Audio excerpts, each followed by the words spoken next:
Don't forget to do three things: subscribe, like, and share.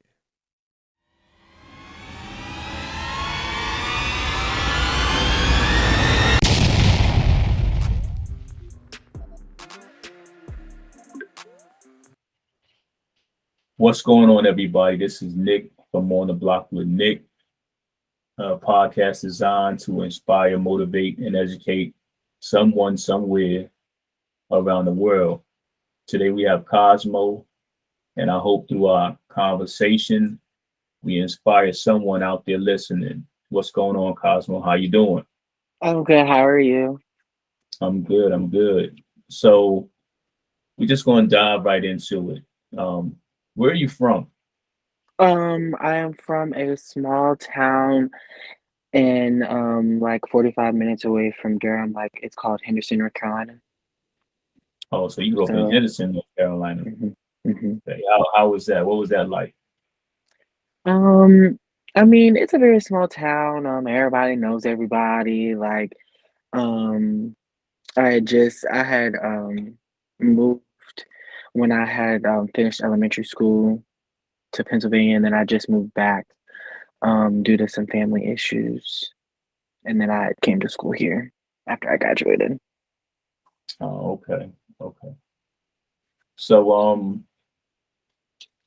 growing up in Henderson, I'm pretty sure North Carolina in elementary school.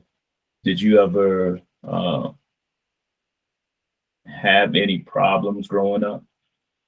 Yeah, I was bullied when I was younger because I guess I was not the typical, everybody always said that I act like a girl or anything like that. So, I mean, it doesn't bother me. It did bother me at that point, but I think I've just kind of like, I mean, it never stopped because it's something that continuously happens, but it doesn't bother me as much as it did before because I mean, I have more self love and self worth now. So it's not as bad as it was when I was younger.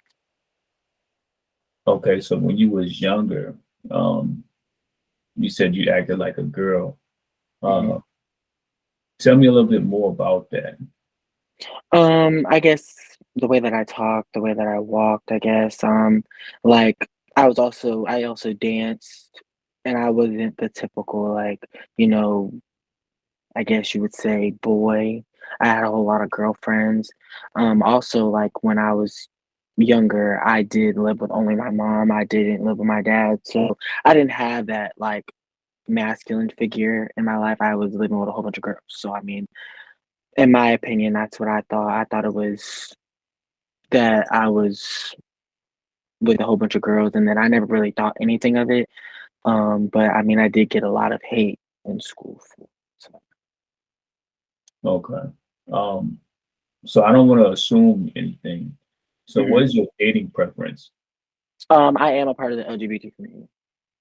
Okay. Okay. So when did you actually, I guess, know you were, I guess, different in some way?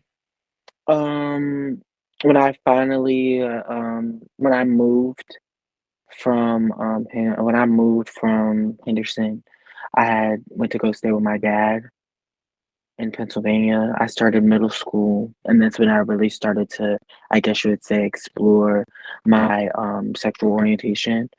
Um, it definitely kicked off in middle school, and then it started to flourish when I got to high school. Okay. So as you're coming into, yourself, so to speak, Mhm. right? What are some of the challenges? Because I know it was probably tough, maybe family members didn't accept you at first, or how was it? Um, Actually, I don't. My family, they really don't accept it for real. I kind of do it, I just kind of do what I want anyway because I've kind of hit the age where you can't really tell me what I can and cannot be anymore. So, like, yeah, it's hard not having your family support and everything, but when I was growing up, It definitely was hard. I kinda kept it a se I kinda, like, I was secret about it, but I wasn't secret about it. Like, it was known, but nobody really brought it up because it was a conversation that nobody really wanted to have, even though I was ready to have the conversation, but nobody every time that I tried to have that conversation, it got shut down. Oh, okay, wow. So it's more, I say, a denial on, some of your loved one part. So Mhm. when did they come to terms with, who you were, or they never really I mean, say? it's not like they don't know, because they know. They just choose to not, like, I guess, acknowledge it or whatever, because I know for a fact that I just had, like, about 2 years ago, I got into it with my family a long time ago, and we had to they had to sit down and talk to me, and me and my family had a big falling out. Um, I lost a family member behind it. Like, I don't speak to her anymore or anything like that, so Okay. So as you're coming into middle school, I'm pretty sure that was a tough time. You finally, you know, coming to realize who you are, who you are going to be in the future. Um, as far as when it comes to dating or any aspect of that, how was that? um, I would say being feminine presenting, we do get a lot of, um we do get a lot of, like, hate in my perspective because they feel like you're dating a man, you're supposed to be a man. They don't want the whole makeup and the lashes and the nails and things like that because I guess they're dating a man. And I feel like we do get a lot of hate and a lot of um discrimination, I guess, in a sense, because I know for a fact that masculine masculine gays do not get the same hate as feminine gays in my perspective. Okay, okay. So is there I don't want to say difference, but is it a way that people identify each other in that way, or is it just through basic interaction, or how is it labeled? Um, yeah, I mean, it does have labels, I guess, but I feel like we shouldn't label ourselves. Like, there's femboys, there's masculine men, like, it's like a perspective, I guess. And the labels that they give, like, everybody is all in the same category, but they all label each other the same thing. Like, it's all labeled. And I feel like it's wrong. But that's just how the world is, and that's how it is, yeah. Okay, so coming into that world, understanding the lingo and how to move in that world, was that difficult for you? Um, yes and no. My friends made it a lot easier. It was hard. Because I really didn't really start tapping into more of my feminine side until I got to college and when I got to high school. Um, I mean, yeah, I may have acted feminine, like with my hand gestures and the way that I talked and the way that I acted and stuff like that. I definitely had trouble really expressing myself when I was in middle school because I was bullied still. So I didn't really want to deal with the fact that I was being bullied and being hated, and just because of the way that I acted and the way that who I wanted to be and what I was becoming. So now, like, now that I've gotten, now that I went through high school and now I'm in college, I just feel like it really doesn't bother me anymore. So I'm gonna do what I want to do regardless and wear what I wanna wear regardless what anybody says. So when I put on those wigs and when I put on those lashes and put on those nails, I feel one with myself and who I am. And I finally feel at peace when I put on those things because it's who I really am, who I want to be, not who anybody else wants me to be. Okay, that's good. That's great. That's great. So when we talk about friends, right? You had I guess maybe a couple or no male friends, or did Mhm. any males ever come to your aid to kind of, you know, help you with the bullying aspect of it? Mm-mm, not at all. I never had really any male friends. Mm. And it's still something that I struggle with now. Um, I feel like a lot of the straight men, they feel like just because I'm in per se gay, they think that I want them and I don't want them. Sometimes I do want a friend, you know, a masculine friend. Like it's not like I'm still a part. I still like some of the stuff that they do. Like I love playing video games. Like I mean, I don't watch sports or I don't like play basketball or anything like that because I'm a dancer. I really never really got into those sports. So I mean, I guess, but I feel like straight men, they really they have a stereotype of gay men. They feel like that we all want them and that we do entirely too much. And some do, I will say. I'm not gonna I'm not gonna say that it's some that don't, because some that don't do a lot. Like there are a lot that I guess is overwhelming for them in my perspective. But we don't want them in my perspective because I know I don't. Why am I gonna hit on somebody that's not for that community? That's wrong, and I'm pretty sure it makes them uncomfortable. So I feel like that's something that we all, in my perspective, a part of the LGBT community, we feel like the straight men, they kind of never want to sit down and have a conversation because they think that we want them, and that's not the case. Okay, so how do you go about dating then?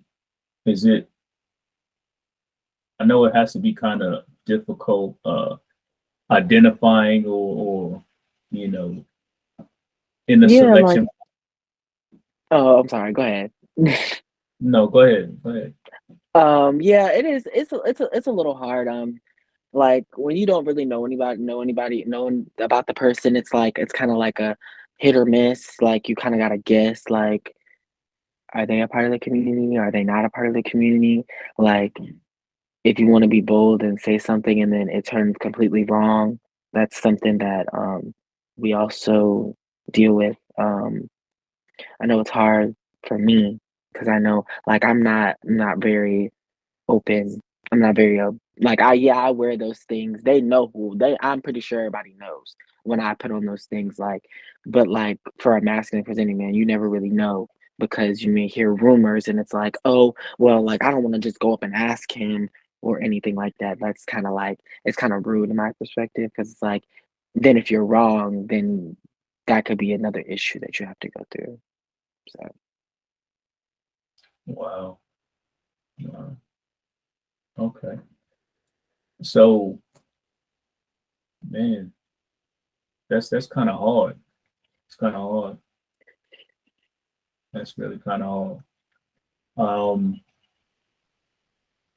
So I want to go back to, I guess, when you were younger. Did you ever attend church or anything like that? um when I was younger, yeah, I did. I think, once I got up there with my dad wasn't a really big church person, but he did believe in God. I still believe in God. It's the God is still in my life. Um, I don't consider it's like I don't, um, not believe in him. I still put God in my life because I love him to death and he's helped me through a lot, and I wouldn't never not keep him in my life because I know it's really big in my family.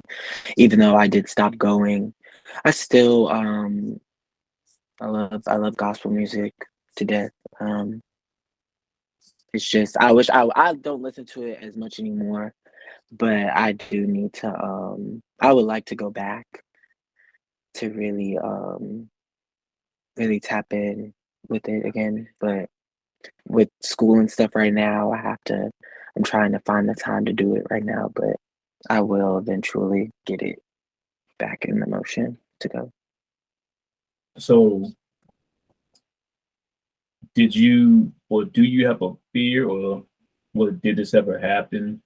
Like with when you ever go, if you go to church, do you fear that you may have some people who may mistreat you or anything like that, or what have they ever done that in the past when you went to church? Um, well, when I go to church, I don't really dress up in those nails and lashes and wigs and stuff like that, because usually I go with my family. So, like, I really don't be able to get to express myself like that around my family. So, like, yeah, I do have a fear that if I were to dress up like that and go by myself, our church would not accept me because of that, because of I know how heavily people are about that, and it's not the lifestyle that really nobody really would like you to have if you have God in your life. So like, yeah, that is a fear that I have. Um, I try not to think about it like that because like it's also like it's something that bothers me a little bit too because that's another thing that my family also doesn't really want me to like do have that lifestyle because of the way they are so heavily in church. So that's another thing that bothers me when it comes to dealing with that. Okay. So I heard you say you keep God first in your life. So all through, uh, I guess your struggle with things that you went through, you said your prayers and everything. hmm I had Uh, to. I had to. I had. I was going through a rough time, and I still pray to this day. I unfortunately my parents passed away, so I couldn't really go to them to really ask for the help that I needed. My parents passed away in 2020, so I mean, like I really never really spoke to my parents about it. I wish I did. I spoke to my mom, but I wasn't living with my mom, I was living with my dad, and my dad was very heavily in me not being a part of that lifestyle. So I really never got to really speak to him about it. Um, so I wish I did because I know that it would have probably helped a little bit. But I used to fight a lot when I was in school because of that. Because I was being bullied and I got tired of being pushed around. So I used to fight a lot and it was hard to deal with. So I guess when I keep God very close and I pray and I pray and I pray that hopefully eventually that I will be able to live the life that I want to live without having any shoes. But I know in reality that there's always going to be somebody that's going to have an issue. So I do what I can to stay in my lane and not bother and live in my peace because at the end of the day, nobody's going to change my peace. so your parents passed away. I'm sorry to hear that. Definitely sorry to hear that in 2020. Yeah, I'm pretty sure that you know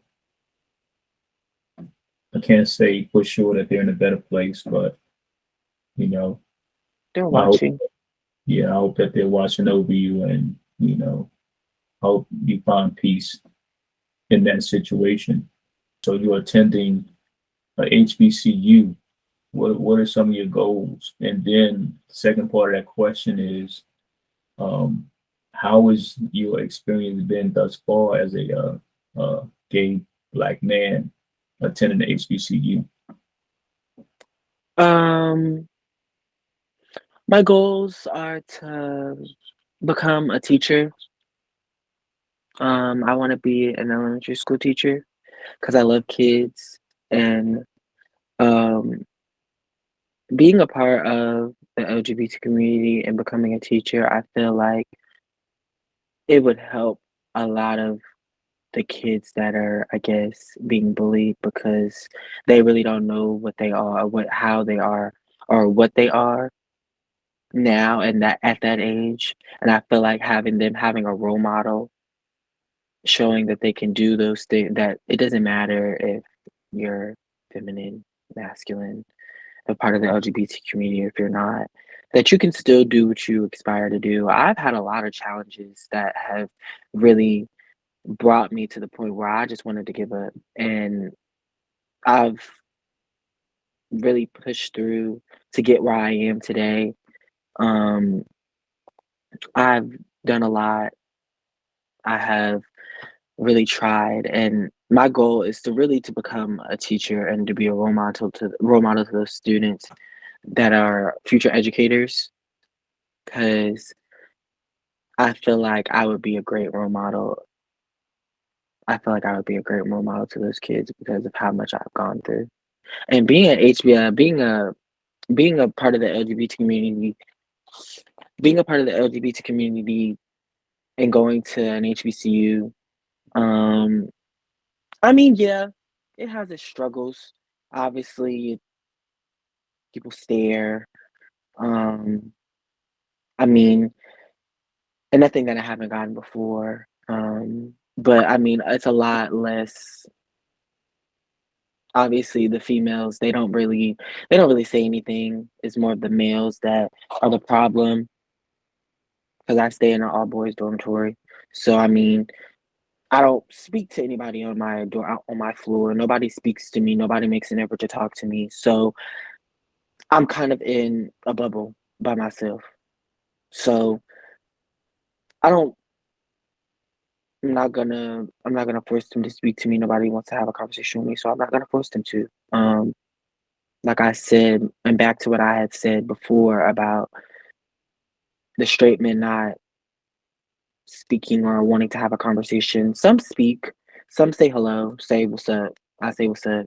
Like I don't I don't really have a problem with saying what's up. Like we can say hey in passing, but nobody has really tried to have a conversation with me. So, like I said, I'm in a bubble and I'm in my peace. So nobody has yet to bother me. I did have an incident first semester where I was wearing a wig and they decided to take it to an app and they were talking about me on an app anonymously. Yeah, it did bring back a little bit of trauma because all I wanted to do was just be who I am. And I can't do that, it seems like, but I'm gonna still continue to keep doing that. I can't wear what I wanna wear without somebody saying anything. But guess what? I'm still gonna do what I'm gonna do, and I'm still gonna wear what I wanna wear because nobody's gonna take it off of me. Nobody's gonna strip me from it. You didn't buy it, I did. So I'm gonna wear what I wanna wear, and I'm gonna put on what I wanna put on. If you have a problem with it, nobody's gonna address me about it unless you come up and address me about it, but it's still not gonna change anything. So I feel like I said, and it just goes back to me having my self-love and having my self-worth. I'm still gonna do what I wanna do. So That's good. Good for you. Good for you. So you spoke about some of the challenges that you had to overcome. Um, for the viewers and someone who may be going through it, would you want to share maybe one experience and then give them kind of some nuggets of how you overcame it? okay, I'll just use the incident that I just said, with the whole anonymous app thing. Just being bullied in general. Um, it's taken a lot to get where I am today, to really, really push through and not change who I am because it's not it's not that I don't mind.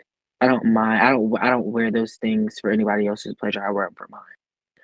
You do what you feel is best for you, and at the end of the day, you have to have that self-love and that self-care to really walk to the beat of your own drum because nobody's gonna you shouldn't let nobody downgrade you, downplay you, do anything to hurt your feelings or to really question what you are and who you want to be. You're gonna be who you are at the end of the day, and nobody's gonna nobody's gonna change that. Nobody's gonna force you to change that. I just say that you really gotta have that self love and make sure that you have some friends to support you. Cause I want to shout out my best friend. My best friend is my heart. I love him to death, and me and him go through the same struggles, so we know what it's like to have each other, and we have each other. And I want to thank all my friends and all my dance team to be exact too as well. That they encourage me to and push me to be who I am and wear what I want to wear and do what I want to do. So just if you have that support system and you have that love and that self love, nobody should be able to tell you who you are and who you want to be because you already should know. That's good. That's good. Okay, so going to role models. Growing up, did you ever have like a role model that you saw? Um, I definitely used my sister. My sister was my role model.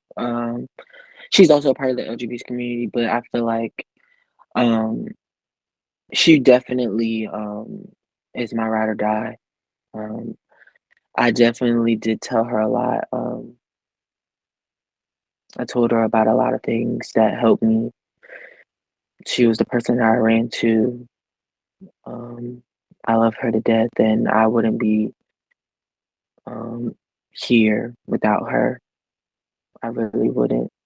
That's my person, and I really do appreciate her for being there and keeping me sane, even though I was fighting those demons and fighting those people because it was hard to deal with, and I looked up to her, and she was somebody that I really adored and loved to death.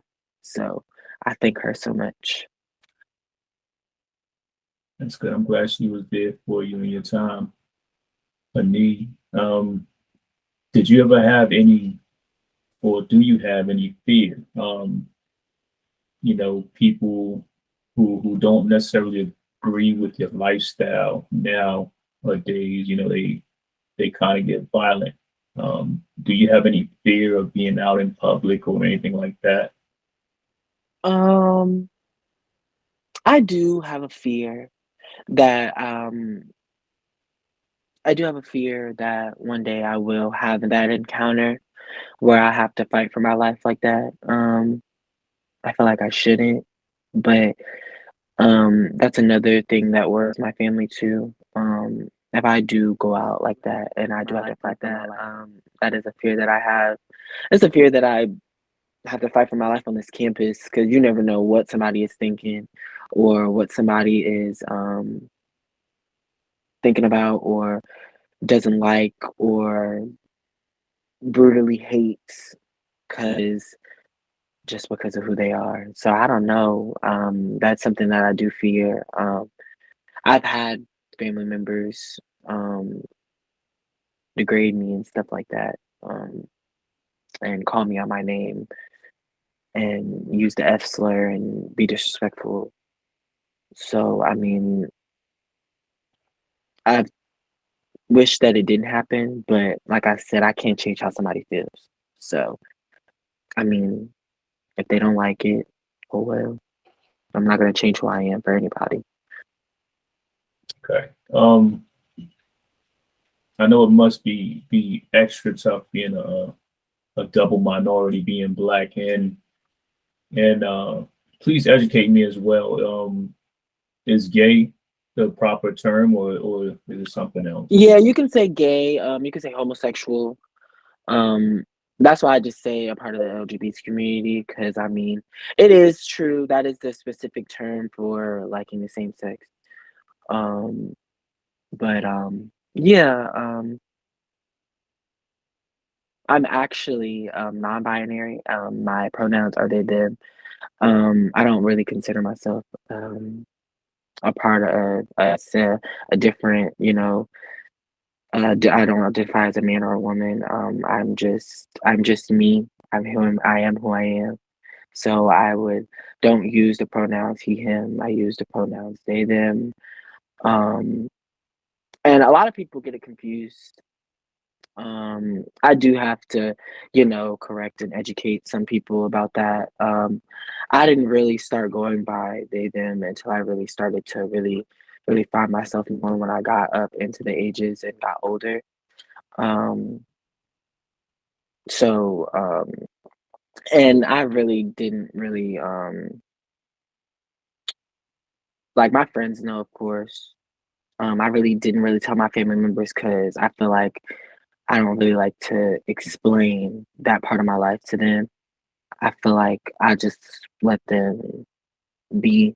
I feel like I separate my family and my friends because I feel like my family is my that's somebody that um I really don't I guess I don't really get to be myself around. And then my friends I can be who I am. So I kind of separate those two.